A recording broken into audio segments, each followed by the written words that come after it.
The fire leaped high, its resinous wood crackling and snapping so that orange sparks swirled with the smoke up into the dark branches of the overhanging trees. The glow of the flames was reflected in the paint of the gypsy caravans, highlighting their chipped red and blue glaze and their tarnished gilt. It shone on the bracelets and belts of polished coins worn by the gypsy women, and on the earrings that hung from the ears of the lounging men. Polished brass uniform buttons and shining boots also refracted the blaze, glinting in the dimness as the men of the cadre of Prince Roderick of Ruthenia shifted on the piled rugs that formed their couches. They talked among themselves in low voices, laughing, lifting cups to drink. The prince himself sat with his blonde head bent over a mandolin.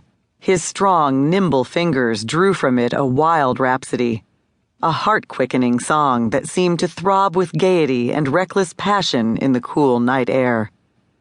An old gypsy with a bent back kept pace with him on a violin. Roderick looked up, his face alight with laughter, as together the two played point and counterpoint, the music blending, clashing, swelling with the fierce pleasure of the players.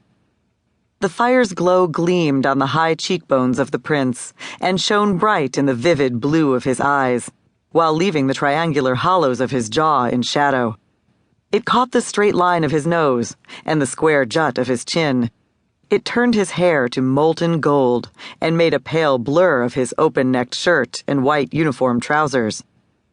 He appeared relaxed there among his friends, without care, and yet there was about him a guarded awareness, a tension that could be released instantly into explosive action.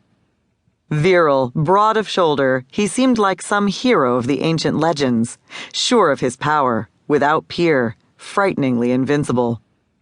Marie-Angeline Rachel Delacroix stood watching from the shadows of an oak thicket, her wide gray gaze fixed upon the prince.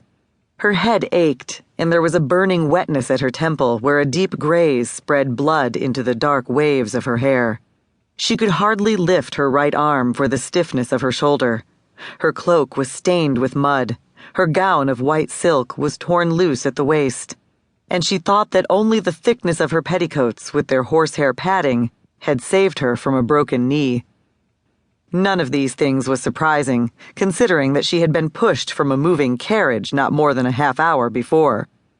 But it was not the pain of her injuries, or even the shock of what had happened, that caused the shudders rippling over her body and the feeling of sick fear in the pit of her stomach. It was the man she saw before her in the gypsy camp.